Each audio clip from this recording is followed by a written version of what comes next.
Assalamu alaikum wa rahmatullahi wa barakatuhu. السلام عليكم ورحمة الله وبركاته. نجيني رحمني في بركات ربي والآن سنون الرهاجراتو. أن دكتور محمد نايك سجنتا قلقلك أنا اسنيف كيسو ميسا Islamic Research Foundation akkasumas namoota fedhii isaaniitiin sagantaa kana walitti qindeessan obboleewwan keenya kumaatamaan lakkaawaman kan asirratti argamanii fi dabalataanis uummata miiliyoonaan lakkaawamuuf kan sagantaan kun karaa televezyiiniitiin saatalaayitii paastan Arabsat Badr 4 Galaxy 81 kan USA Kanadaa fi Ameerikaa kibbaa uwwisu akkasumas Eurobird 1 Awurooppaa cufa kan uwwisuu fi chaanaal Sky TV i23 UK keessatti akka mul'atuuf addunyaa cufa keessatti akka mul'atu taasisan hunda isaanii irraa bakka bu'ee baga gara sagantaa kanaa dhuftan isiniin jedha. Egzibishinii fi konferensiin Islaamummaa kan idil addunyaa guyyaa 10f nageenyi furmaata namummaatii mata duree jedhuun gaggeeffamaa ture.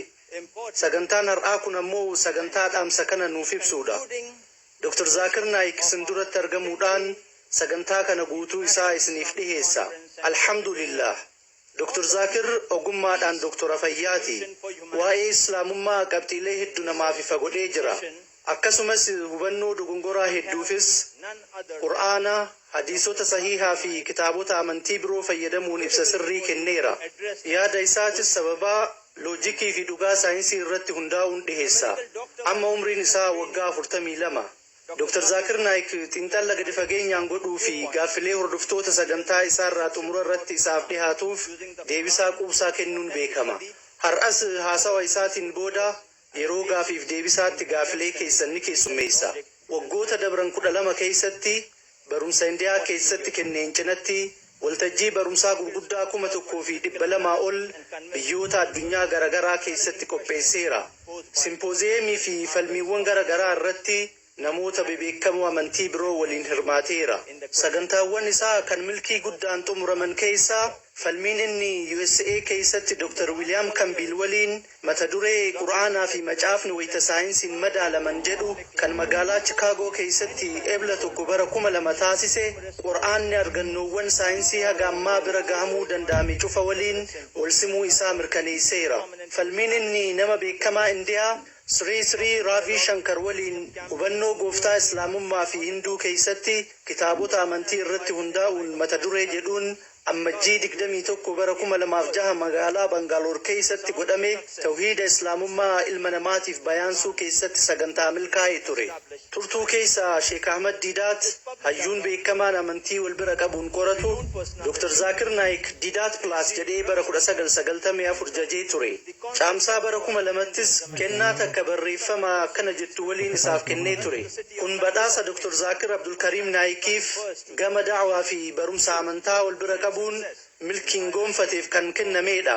Ilma kiyya, wanti ati waggaa 4 keessatti dalagde ana ammoo waggaa 40 natti fudhate. Alhamdulillah.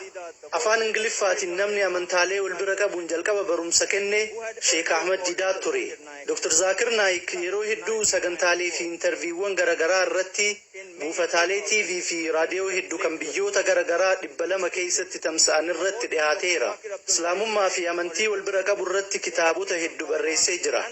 San keessaa Qur'aanaa fi saayinsii wal simamu wal dhaba. Qur'aanni kalaama Rabbiiti. Dubartoonni Islaamummaa keessatti mirgi isaanii sarbameera moo eeggameera. Hubannoo Rabbii amantaalee gurguddoo keessatti akkasumas gaaffilee baramaa namoonni muslima hin ta'in dhiheessaniif deebisaa kan jedhan kitaabota isaa keessaa muraasa. Sagantaa goolabbii har'aa kan dhaamsa nageenyi furmaata namummaati jedhu bu'uureffatee egzibishinii fi konferensii Islaamummaa idil addunyaa guyyaa 10ffaa kanarratti haasawa isaa mata duree haalaan barbaachisaa ta'e kana Islaamummaan furmaata namummaati jettu nuuf dhiheessa. Is the Quran God's word? Women in Islam subjugated or protected? Concept of God in major religions and answers to non-Muslims' common questions about Islam. In this concluding theme session of the Peace, the Solution for Humanity, the 10-day International Islamic Conference and Exhibition, to present his public talk on this vital topic of the day, hayyuu fi barsiisaa beekamaa islaamummaa fi amantii wal bira qabuu addunyaa kan ta'e Dr. Zakir Naik haa simannu. on Islam and comparative religion, Dr. Zakir Naik.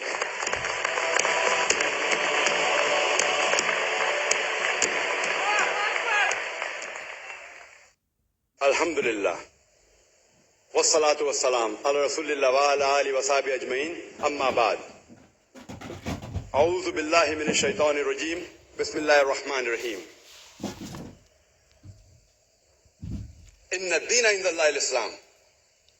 Rabbi shrah li sadri wa yassir li amri wa ahlul 'uqdatam min lisani yafqahu qawli. The respected scholars and speakers, hayyoota kabajamoo fi barsiisota biyyoota garaagaraa irraa dhufuun asitti haasoo gootan hangafoota kiyyaa fi obboleeyyan kiyya jaalatamoo hunda keessanuu nagaa islaamummaa kan taateen assalaamu alaikum wa rahmatullahi wa barakaatu jechuun isin sima. Nageenyi rahmaninii fi barakaan rabbii hunda keessan irraa jiraatu. of Allah subhanahu wa ta'ala be on all of you. The topic of this last session and the last lecture of this 10-day International Islamic Conference Mata dureen sagantaa har'a galgalaa fi sagantaa goolabbii egziibishinii fi koonferansii guyyoota 10 gaggeessaa turre islaamummaan furmaata namummaati jedha. Islaamummaan hundee jechaa salaam jirraa dhufe. Hiikaan isaatis nagee jechuudha. Akkasumas jecha afaan arabaa silmi jirraa daraare. Hiikaan isaatis fedhinnaa ta'e rabbii ol aanaaf kennuu jechuudha. Gabaabumatti islaam jechuun nagee fedhinnaa ta'e rabbii ol aanaaf kennuun argattu jechuudha. Kanaafuu mata dureen barumsa galgala kanaa nageenyi fedhinnaa ta'e rabbii ol aanaaf kennuun argattu furmaata namummaati kan juuta. submitting your will to Almighty God, the solution for humanity. Islaamummaan akka amantiilee biroo takkaa'uu sirnoota jireenyaa biroo fedhinnaa qaama ilma namaa guutuuf yookaan ammoo fedhii amantii namootaa guutuuf qofa hin bu'uureffamne. Of the body or the spiritual Amantiileen hedduun fedhii amantii ilmaan namaa yookaan qalbii namootaa imaanaan guutuu qofaaf bu'uureffaman. dedicated to the spiritual aspects and the needs of the soul. Sirnoonni jireenyaa gariin ammoo fakkeenyaaf kanneen akka maateriyaalizim, koomunizim fedhinnaa qaamaa ilma namaa guutuu qofaaf bu'uureffaman. Of the body. Islaamummaan alhamdulillah fedhinnaa imaanaa fi fedhinnaa qaama ilma namaa guutuudhaaf bu'uureffame. Kanaafuu islaamummaan qooda lamaanuu keessa jira. Furmaata namummaatiin wal qabatee Quraanni kabajamaan kitaabban addunyaa tanarra jiran keessaa kitaaba wantoota poozitiif ta'an yookaan ammoo waan sammuun namaa fudhachuu danda'u of keessaa qabu. A fountain Quraanni labsii namummaati. Madda rahmataa fi barakaati. Warra of dagateef akeekkachiisaa. and assurance. Warra dogoggoreef qajeelummaa. It's a solid Warra shakkii keessa jiraniif ammoo ragaa qabatamaadha. hope. Warra cinqameef furmaata. Akkasumas warra abdii murataniif abdiidha. This glorious Quraanni kabajamaan kun rakkoolee namummaatiif furmaata qaba. to the problems of humanity. Namni tokko yoo furmaata takka isiniif kenne madda furmaata sanii beekuu barbaaddu. Source. Wanti sun dhugaa ta'uu isaa beekuu barbaaddu. For example, Fakkeenyaaf yoo isin dhukkubee namni tokko dawaa takka isin ajaje eenyummaa nama dawaa sana ajaje beekuu barbaaddu. who has written the prescription? Namni sun doktora beekumsi isaa maali kan jiru beekuu barbaaddu. Haaluma wal fakkaatuun Similarly, namoonni hedduun barreessaan quraana kabajamaa kanaa eenyu akka ta'e beekuu barbaadu. Namoonni hedduun quraanni kabajamaan kun hangam takka akka kitaaba haqaa ta'e baruu fedhu. would like to know Haa ta'u malee an furmaata namummaa kennuu hin danda'u. Quran. An islaamummaa keessatti zeeroodha. Humni irra gaariin kan rakkina namummaatiif furmaata kennuu danda'u qaama ilma namaa uume. Uumaa ilma namaati. Uumaa addunyaati. Uumaa hawaati. Of the world. Rakkina namummaatiif furmaanni gaariin jiraachisaa fi jaalataa ilma namaa addunyaa cufaa kan hawaa cufaatiin kennama. By the cherisher of the humankind, of the whole world, as well as the whole universe. Kanaafuu mata duree irra haasofnu keessa seenuun duratti uummata asitti argame kanaaf quraanni kun hagam dhugaa akka ta'ee fi maddi isaa isa akka ta'e daqiiqaa muraasa fudhadhee ibsuu barbaada. Glorious Quran. Quraanni kabajamaan kun kalaama rabbii ta'uu isaa ibsuudhaaf yaala. People Akkasumas warroota rabbitti namanneef rabbi jiraachuu isaa isaanii mirkaneessuu barbaada. subhanahu wa ta'ala of Almighty God. Namni awaamaa tokko yoo natti dhufee And when he tells me, aan rabbitti amanuu naan jiru believe in a God, waa hunda dursee baga gammaddeen jaan. I congratulate him. namoonni gariin hay zaakir nama awaamaatiin baga gammadde jaajanii gaafachuu danda'u. Sababni an nama awaamaa tokkoon baga gammadde juuf namni sun sammuu isaa fayyadamee yaadaa jiraachuusaa waan bareef. Namoonni hedduun amantii ijuma dunuunfatanii hordofu. Namni tokko waan abbaan isaa kiristaana ta'eef kiristaana ta'a. Namni tokko waan abbaan isaa hinduu ta'eef hinduu ta'a. Musliimoonni gariin waan muslima irraa dhalataniif muslima ta'an. Namni awaamaa kun garuu sammuun yaadu jira. Tarii maatii amantii qabu keessatti dhalachuu mala. Haa ta'u malee gooftaa maatiin isaa gabbaraa jiran san rabbi jedhee fudhachuu hin barbaanne. Kanaaf jireenya rabbi morme. Sababni an nama kanaan baga gammadde juuf waan inni kutaa shahaadaa tan jalqabaa jeef. Kutaan shahaadaa kan jalqabaa laa ilaaha. Haqaan gabbaramaan hin jiru kan jiru. Wanti anarraa eegamu kutaa illallah Allah malee kan jiru isaan mirkaneessudha. Waan kana ammoo insha Allah ni mirkaneessaaf. Bakka kanatti dalagaan silaan dalaguu qabu walakkaan naaf dalagamee jira. Namoota amantaa biroo hordofanitti yoo da'awaa godhu waa hunda dura gooftaan isaan gabbaraa jiran gooftaa haqaa akka hin ta'in isaanii mirkaneessuu qaba. Namni kun gooftaan hin jiru jedhee waan amanee jiruuf dalagaan kiyya walakkaan naaf dalagamee jira. Wanti narraa eegamu rabbiin olaane rabbiin dhugaa akka jiru isaaf mirkaneessu. Sunis Allah ni mirkaneessas insha Allah. Warri awaamaa hedduun saayinsii waan hundaa olii waan xumuraati jedhanii amanan. Arraan tana yeroon irra jirru yeroo saayinsii fi teknooloojii. Warri kun saayinsiin kan xumuraati. Isa ol wanti biraa hin jiru jedhanii amanan. Nama awaamaa tokko meeshaa namni tokkollee argee hin beekne kan namni tokkollee waa'ee isaa hin dhageenye tokko ni jira osoo jettaniini meeshaa kanaas isa dura qabdanii namni jalqabaa kan waa'ee maashina kanaa akkaataa maashinni kun itti dalagu sitti himuu hin jettanii osoo gaafattanii namni awaamaa kun kalaqaa meeshaa kanaati jee isinii deebisa. Gariin namaa hojjeta, gariin namaa oomisha, gariin bu'uureessa, gariin dalagaa jechuu danda'a. Waan fedhanis jaan wanti isaan jaan wal fakkaata. Uumaa, oomisha, dalagaa, kalaqaa jechoonni kunniin wal fakkaatoodha. Deebii kana sammuu keessatti qabadha. Jechoota namni sun isinitti himu waliin hin cinqamina. Itti aan sunis gaafii biraa gaafadha. Sunis hawaan kun akkamitti argamuu dandeecha gaafadha. Namni sun jalqaba irratti waan piraayim nabiilaa jedhamutu jira. Itti aan sun booda irratti secondary separation wanti jedhamu mudate. Sunis big bang yookaan dhoohinsa guddaadha. Kunis gaalaksiiwwan, urjiileen, aduun akkasumas lafti irra jiraannu akka uumaman taasise. Waan kana big bang yookaan dhoohinsa guddaa jedhanii waamu jee isiniif himuu danda'a. Nama awaamaa kana waa'ee big bang yoom dhageesse jennee osoo gaafanne dhiyeenya kana beekuu dandeenye jee isinitti hima. Waggaa 30 fi 40 dura beeknee jee isinitti himuu danda'a. Anis waa'een akkaataa uumama hawaa kanaa dimshaashatti quraana keessatti waggaa 1,400 dura ibsamee jira jeetti hima.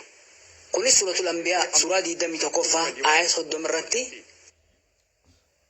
awalam yara alladhiina kafaru sila isaan nan kafaran hin beekanii anna samaawaati wal arda كانت رتقا ففتقناهما دچي في سمين متقنتو تراني ارغسي ادان انسان باسني دبين اسلام بيج بانج جتن كون وغاكم توكو في دبا فردورا قران كيس تبسمج واي كان قران كيس انيتي سودندا تري وانتو كون دردري دسين جچو دندا نما كان ولي مرمنا غافي كيسن تفوا بوچني دچي تنا مال فكاتا جا غافدا namni awaamaa kun dur ilmi namaa dachiin irra jiraannu tun diriirtuudha jeyaata. Bara 1577tti nama Sir Francis Drake jedhamutu eega dachiirra naanna'een booda dachiin tun geengoodha jee isinitti hima. Wanti isin bara 1577 argame jettan kun waggaa 1,400 dura quraana keessatti ibsamee jira. Suuratul Naazi'aat suuraa 79ffaa aaya 30 irratti wal arda ba'da dhaalika dahaha. Sambooda dachii boca hanqaaquu yookaan kurfoo taasisni jira. Jechi afaan Arabaa kan dahahaa jiru hiikkaan isaa inni tokko diriirsuu jechuudha. Kanaafuu dachiin diriirte jechuudha. Akkasumas jechi dahahaa jiru hundee jecha duyyaa jiru irraa daraare. Hiikkaan isaatis hanqaaquu jechuudha. Akkuma beekamu dachiin irra jiraannu tun akka kubbaa geengoo miti. Gubbaa fi jalaan diriirtuu taate wiirtuu irratti ammoo iitooftuudha. Kanaafuu bocni isii geospherical jedhama. Jecha afaan Arabaa kan dahahaa jiru hanqaaquu nuti beeknu kana jechuun qajeelatti hanqaaquu guchii bakka bu'a. Kanaafuu hanqaaquu guchii wayita laaltan innis bocni isaa geospherical fakkaata. Namni waggaa 1,400 dura bocni dachii tanaa geospherical fakkaata jee quraana keessatti ibsuu danda'u eenyu jaa gaafadha. Of the earth is geospherical. Namni awaamaa kun tarii nabiyyiin keessan Nabi Muhammad nama beekumsa jabaa qabu ta'uu danda'a isiniin jedha. Nama kanaan waliin mormina gaafii keessatti fufa. The light of the moon, is it its own light or is it a reflected?